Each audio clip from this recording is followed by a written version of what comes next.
যুগের শ্রেষ্ঠ পয়গম্বর, আল্লাহর সৃষ্টির সর্বশ্রেষ্ঠ মাখলুক নবী করিম সাল্লাল্লাহু আলাইহি ওয়াসাল্লামের জীবনে একদিন দুদিন তিন দিন নয়, এমন অসংখ্য দিবারাত্রি নবীর জীবনে অতিবাহিত হয়েছে যে আল্লাহর নবী সাল্লাল্লাহু আলাইহি ওয়াসাল্লাম ক্ষুধার যন্ত্রণা সহ্য করতে না পেরে রাতের বেলা ঘর থেকে বের হতে বাধ্য হয়েছেন। এমনকি ক্ষুধার যন্ত্রণা সহ্য করতে না পেরে আল্লাহর হাবিব স্বয়ং নিজে পেটের মধ্যে তিনি পাথরও বেঁধেছেন।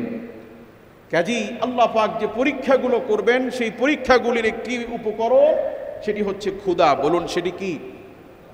অভাব আসবে, ঘরে খাবার থাকবে না, ওই সময় হয়তো হারাম পথে আপনি খাবারের ব্যবস্থা করতে পারেন, সুদের মাধ্যমে, ঘুষের মাধ্যমে। কিন্তু যে মুমিন আল্লাহর প্রতি তাওয়াক্কুল করবে, সে হাজারো ক্ষুধার মধ্যে পড়লেও হারামের বিকল্প খোঁজার চেষ্টা সে করবে না। কথা বলে ঠিক কিনা? কাজী আল্লাহ রাব্বুল আলামিন মুমিনদেরকে 2 নাম্বার যেই জিনিস দিয়ে পরীক্ষা করবেন সেটি হচ্ছে ক্ষুধা। বলুন সেটি কি? 3 নাম্বার আল্লাহ রাব্বুল আলামিন বলেন ওয়াল জুই ওয়া নাকসিম মিনাল আমওয়াল। আমি আল্লাহ রাব্বুল আলামিন মুমিনদেরকে পরীক্ষা করব মুমিনের সম্পদের ক্ষতি দিয়ে। বলুন কি দিয়ে? বলেন কি দিয়ে? সম্পদের ক্ষতি দিয়ে। বলুন কি দিয়ে? আমি নামাজ পড়ি তার মানে আমার ঘরে আগুন লাগবে না, বিষয়টা এমন নয়। আমি দিনদার বলে নামাজ পড়ি বলে আমার অভাব আসবে না, বিষয়টা এমন নয়। দুনিয়া মুমিনদের জন্য আদ-দুনিয়া উসসিজনুল মুমিন ওয়া জান্নাতুল কাফির। দুনিয়া মুমিনদের জন্য জেলখানা, কাফির মুশরিকদের জন্য মুমিন দুনিয়া হচ্ছে একরকম জান্নাতের মতো। কাজী মুমিন নামাজ পড়ে বলে অভাব আসবে না, বিপদ আসবে না, বালা মুসিবত আসবে না, বিষয়টা এমন নয়। বিষয়টা এমন। কাজী আল্লাহ রাব্বুল আলামিন বলেন আমি আল্লাহ রাব্বুল আলামিন মুমিনের সম্পদের ক্ষতি দিব। দোকানে 5 জন দোকানদার বাজারে ব্যবসা করে, আপনি একমাত্র নামাজি দোকানদার, আপনি একমাত্র ঠিকমতো দানকারী দোকানদার ব্যবসায়ী, আপনি একমাত্র যাকাত ঠিকমতো দেন, কারো দোকানে আগুন লাগে না, ঘুরে ফিরে আপনার দোকানে চুরি হয়, আপনার দোকানে আগুন লাগে। জিদ করে অভিমান করে যদি বলেন দূর আর নামাজই পড়বো না, এমনটা কি বলা যাবে? না, মুমিন আল্লাহ পাক তোমাকে সম্পদের ক্ষতি দিয়ে তোমাকে পরীক্ষা করছেন। সম্পদের ক্ষতি দিয়ে আল্লাহ কি করছেন? 4 নম্বর আল্লাহ রাব্বুল আলামিন বলেন ওয়া নাকসিম মিনাল আমওয়ালি ওয়াল আনফুস। শারীরিক ক্ষতি দিয়ে, অসুস্থতা দিয়ে, শরীরের ক্ষতি দিয়ে।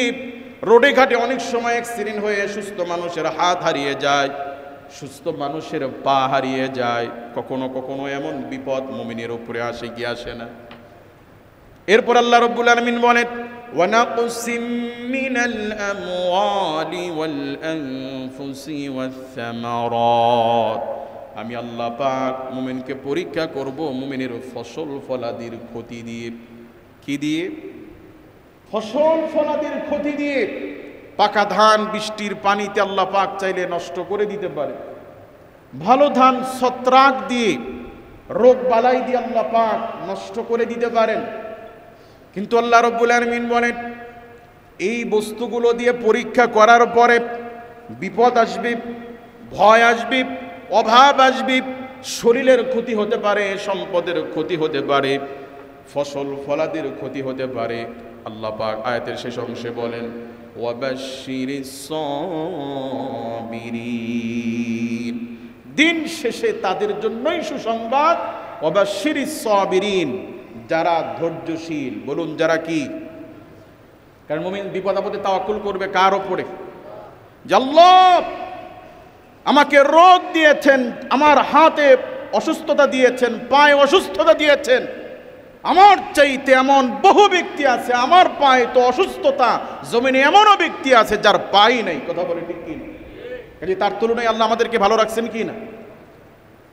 অনেক সময় আমাদের সম্পদের সাময়িক কিছু ক্ষতি হয়, জমিনে এমনও ব্যক্তি আছেন যে আল্লাহ পাক আমাকে জন্মসূত্রে জমিওয়ালার ঘরে জন্ম দেওয়ার কারণে আল্লাহ পাক জন্মসূত্রে আমাকে লাখপতি, কোটিপতি, 1 কাঠা 2 কাঠা জমির সম্পদের মালিক বানিয়েছেন। জমিনে এমনও ব্যক্তি আছে যার 1 শতক জমিও পৃথিবীতে নাই। কথা বলেন ঠিক কি? কাজে হাজার বিপদ আপদ আসুক, মুমিন সর্বাবস্থা বলবে আলহামদুলিল্লাহ, আল্লাহ তোমার সিদ্ধান্তের উপরে আমি নারাজ নই, নাখোশ নই, আল্লাহর প্রতি সন্তুষ্ট থাকবে। মুমিনের এটা অন্যতম চরিত্র, কথা বলে ঠিক কি না?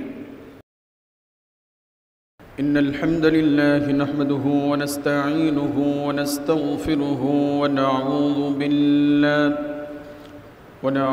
বিল্লাহি মিন শুরুরি আনফুসিনা ওয়া মিন সাইয়্যাতি আ'মালিনা। من يهده الله فلا مضل له ومن يضلله فلا هادي له ونشهد أن لا إله إلا الله وحده لا شريك له ونشهد أن سيدنا وسندنا وحبيبنا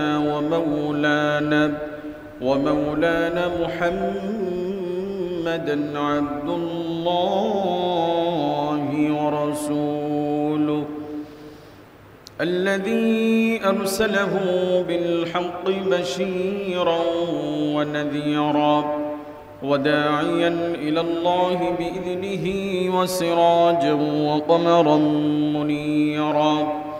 فقد قال الله تعالى في كلامه المجيد والفرقانه الحميد. أعوذ بالله من الشيطان الرجيم. بسم الله الرحمن الرحيم. إنما المؤمنون الذين إذا ذكر الله وجلت قلوبهم وإذا تليت عليهم آياته زادتهم إيمانا وعلى ربهم يتوكلون. وقال تعالى ولنبلونكم بشيء من الخوف والجوع ونقص من الأموال والأنفس والثمرات وبشر الصابرين. صدق الله العظيم وصدق رسوله النبي الكريم ونحن على ذلك من الشاهدين والشاكرين والحمد لله رب العالمين. وقال الله تعالى في شان حبيبه تعظيما ومخبرا وآمرا. إن الله وملائكته يصلون على النبي يا أيها الذين آمنوا صلوا عليه وسلموا تسليما. اللهم صل على محمد وعلى آل محمد كما صليت على إبراهيم وعلى آل إبراهيم إنك حميد مجيد. اللهم بارك على محمد وعلى آل محمد كما باركت على إبراهيم وعلى آل إبراهيم إنك حميد مجيد.